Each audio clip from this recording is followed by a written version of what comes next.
Hey guys, Jaggers here, and today we are back in Gwent, the Witcher card game. And I have a budget Northern Realms deck for you guys. This is it here, the copy pasta deck.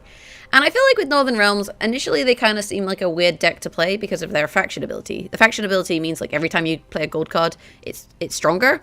So they don't seem like the most sensible for beginner decks just because you don't have that many gold cards.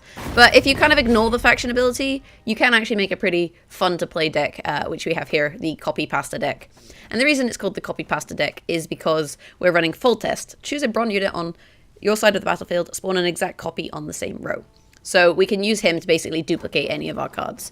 On top of that, we're going to be running, a lot of deck thinning, and we're going to be trying to, use cards to play other cards, basically upping the value of the card from its base value to, the value of the other cards that it plays. For example, we have the Reaver Hunter here. Add 1 strength to all your other Reaver Hunters wherever they are. After 2 turns, play a Reaver Hunter from your deck. So if you get one of these out, you can then use him to play this one, and then that one will draw this one, as long as the game goes on long enough and your opponent doesn't remove it. Similarly, we have the Reaver Scout. Choose a bronze unit on your side of the battlefield. Play an instance of it from your deck. So you can chain the Reaver Scout into, some of these other units to try and draw them out of your deck. Alternatively, you can chain the Reaver Scout into the Reaver Scout. And on top of that, you can also use Foltest to play more Reaver Scouts should you want to, draw more things, for example. So it's fairly crazy. And this deck is actually relatively cheap to make. The only cards that it has of any kind of real rarity is Geralt and Prize-Winning Cow, both of which are purples. So these, and they're also both of which you get for free. So these are free purples. Then we have, our Reaver Hunters, which are blue, and our Field Medic, which is blue, and our Reinforcement, which is blue. Scorch you get for free. Commander's Horn you get for free, and I think the Trebuchets you might have to make one of them. But it's a cheap deck.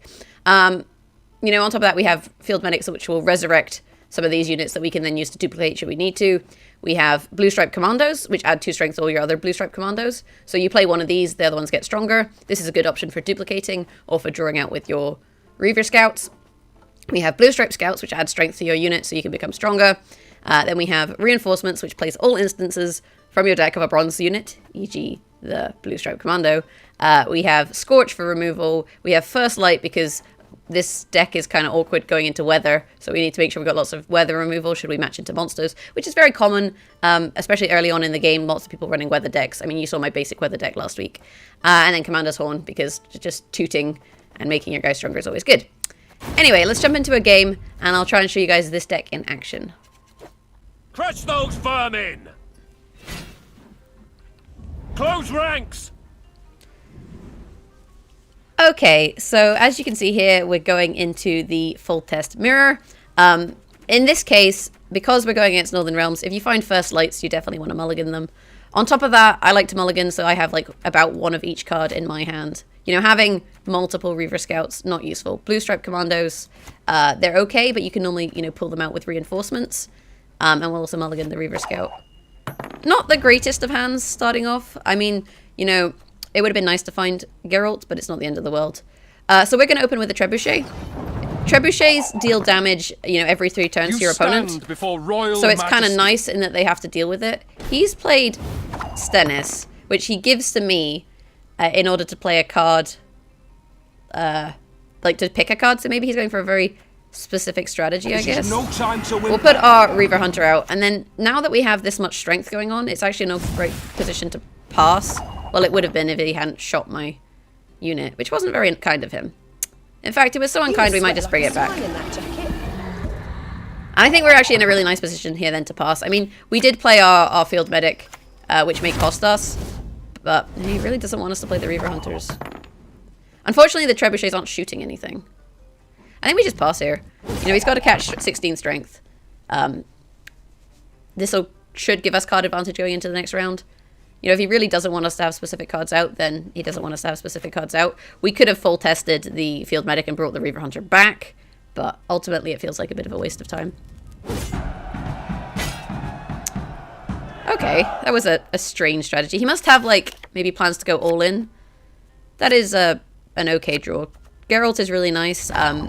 First Light we can use as a rally, which is good for stalling. We'll pop the Trebuchet out again, to have that presence on the board. And try and put some pressure on our opponent. And then we can always look to, run the First Light and see what we draw. First Light, if you're not going against weather, is a really nice way to kind of stall, basically. So let's do that. Basically just see what they're up to and also get something on the board.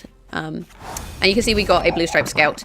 And it's better to have something on the board because, you know, you could draw the blue stripe scout and that could be useful. He's probably going to duplicate that with his Foltest ability. So we want to wait till he duplicates it before we play Scorch. And in the meantime, you know, we can play our blue stripe commando. And we can always look to play reinforcements on him and get some more strength on the board. Crush those vermin!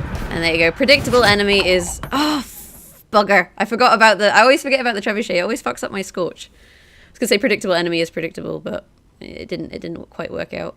We can still remove 16 power with the Scorch, though. So that's nice. When you forget about your trebuchet, the misplays are real. I think we're just going to Scorch this. We just want to get rid of some of his strength. It would have been nice to remove both of them, but you can't always get what you want. But if you try sometimes, you just might find that you get what you need. Semper Fi! Hey. So there's our commandos. Unfortunately, we are super open. Actually, we're not super open to Scorch because of his 14. Silver lining of not killing them both. He can't then Scorch and remove all the 9s.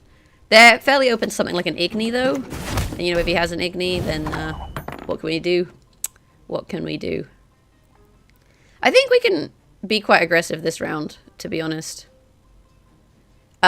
So we could Foltest our Reaver Scout and draw out more Reaver Scouts. Alternatively, we can Foltest our Trebuchet and then have a second Trebuchet shooting at him.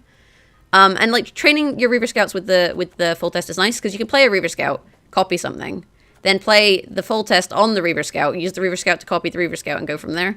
But in actual fact, for this round, I think we're just going to do this. Ranks! And you can see that it duplicated one at the same point of firing as the previous one. So now they're both, you know, they're both about to fire. So then we've got nice pressure on him where we're taking off, what, 4 strength every 3 turns, which is pretty good. And I think it's something that's quite tough for him to deal with, especially as Northern Realms. They don't usually do huge amounts to, like, deal with your opponent. On the flip side, you know, we're not stacking a row. And because we're not stacking one row... it makes it a little bit awkward for us in terms of the toot, but I feel like this is still fine. I'm tempted to buff this back up because he wants to remove it, but I think what we're going to do is just buff the front row in preparation for a toot. Basically what we've done there is made this one also 13, which means if they do have Igni, if you have a row that totals up to 20, it removes the strongest non-gold unit from that row. This is, you know, pretty nice for us.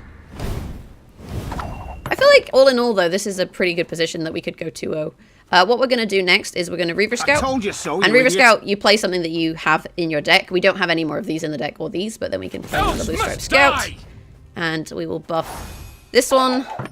So you can see that's then protected. He's tooted. We're going to play Geralt now to buy ourselves some time. You know, just in case he has something that causes trouble in the front row. But, you know... At this point, I'm feeling pretty comfortable, to be honest, for the win. You know, we're still shooting him. Unfortunately, we hit the prize-winning cow, and now he has a short, but let's just toot for... What'll this give us? Another 33. You know, the toot won't affect Geralt, but it'll affect the rest of them. And we have a nice 109 there.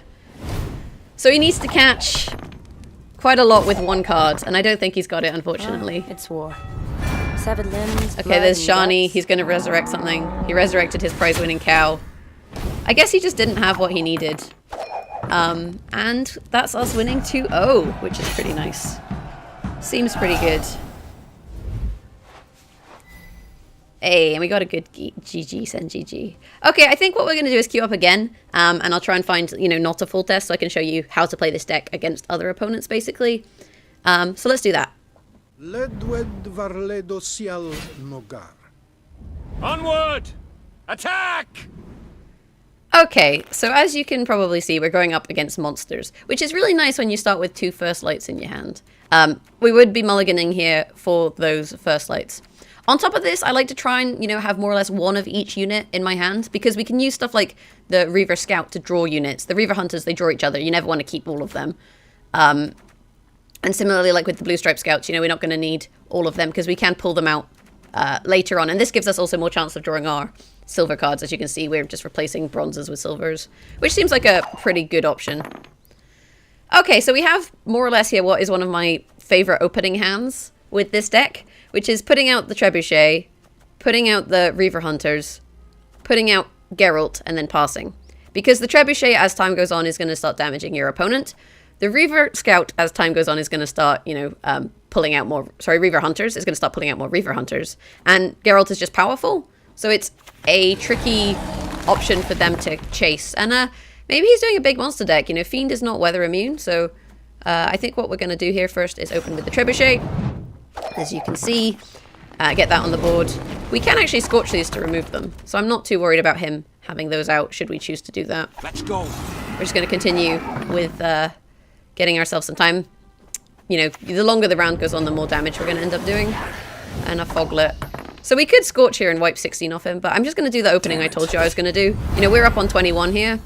And the Scorch, because it's non-gold units, Gerald will be fine. I'm not entirely sure why he played Monster's Nest there. So what Monster's Nest does, if we can find it, spawns a base copy of all breedable units on your side, but he doesn't have any breedable units.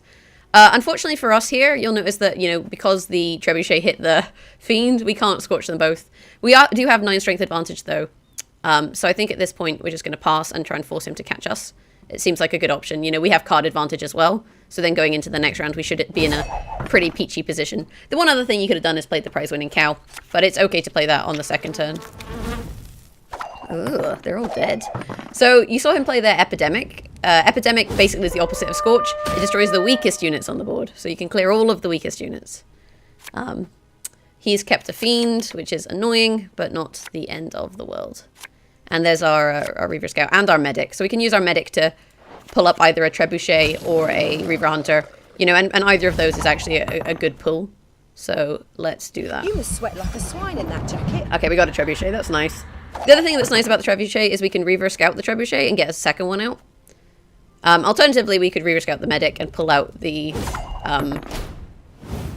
we could Reaver Scout the Medic and pull out the...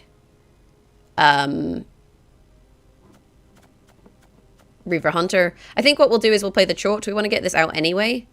And then we can always Scorch. I think Chort and Scorch is probably fine here.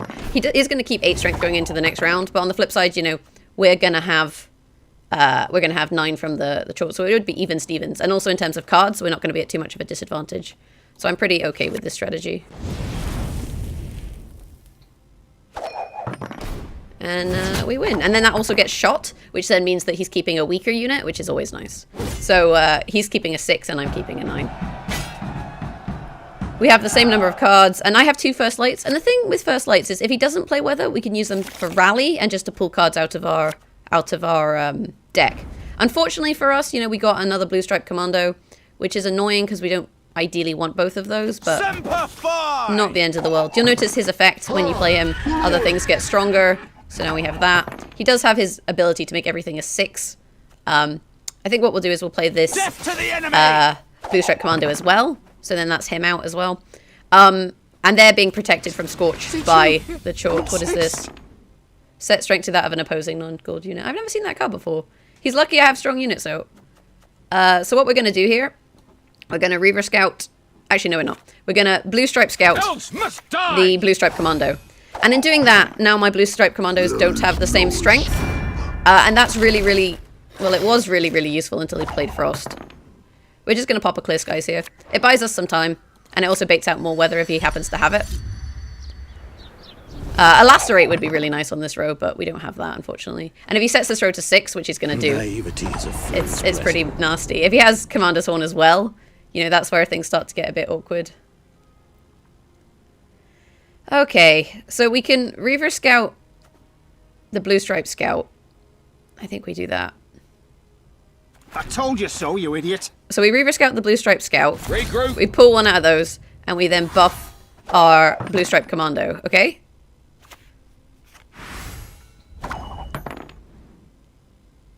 $10. Ooh, that's a lot of strength. Cool, and then what we can do is Foltest the Reaver Scout. Crush those vermin. And then you can use a Reaver Scout to draw a Reaver Scout, which gets us some more strength. And then you can use this Reaver Scout to draw a... We could get another Commando, or we could get one of these. Commando is worth... Let me think. 5, 6, 7, 8, 9. He's worth 9 and you're worth 8. I think we'll take a commando then. And you can see they all have different strengths now. And this gives us a really nice row for Toot as well, should we choose to play it. The only thing is, like, if he has Weather in hand, it's going to be a little bit awkward for us. But we do have Toot. And we have First Light, so then if he plays Weather, we can clear it. And if he plays no Weather, we can then rally. And if we rally, you know, that's pretty nice. I think we're going to Toot. But the problem is if we Toot this row... If we Toot this row and he has Frost, that's going to just negate the Toot. But if we... Does he have Weather? I mean, he has the Ice Giant, right? So I feel like he must have Weather. But then he's already played Frost. Like, he played Frost quite early and I cleared it. Would someone hold on to that Frost? I don't know. Well, he played this guy. He spawns Frost. But he's probably got another Frost. I would have expected someone like that to put another Frost in. I think we Toot the back row. Even though it's only going to give us 17 strength. I think it's 17 safer strength than 36 that he could take. 53, 63, 70. That's not enough strength. You know what? If he has Weather, I think we're just going to lose is the thing. I think we have to do this and then rally and just see what he does. Don't recognize your old mates. Okay, so we pulled a medic and then she resurrected a Reaver Hunter. If he has Toot, he has Toot. There's not a lot I can do. Sorry, Weather. Oh, he had Lacerate. Okay.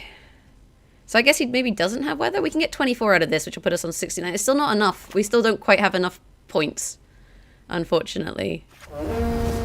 We're on 69 and he has 1 card left. Oh! And it was a Toot. There it is. Although we did pull out our other Reaver Scout, which I forgot was still there to be pulled out. Oh well. It was I think it was a pretty close game. And hopefully you guys can see, you know, how this deck is played. And kind of your objective with the deck.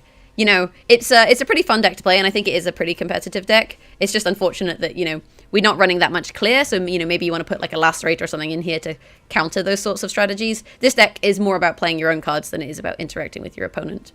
But if you've enjoyed this video, you know, you can always hit that thumbs up button. Let me know what else you want to see from Gwent and other CCGs in the comment below. And if you want to, you know, support me further, you can find me on Twitch, twitch.tv/Jagras.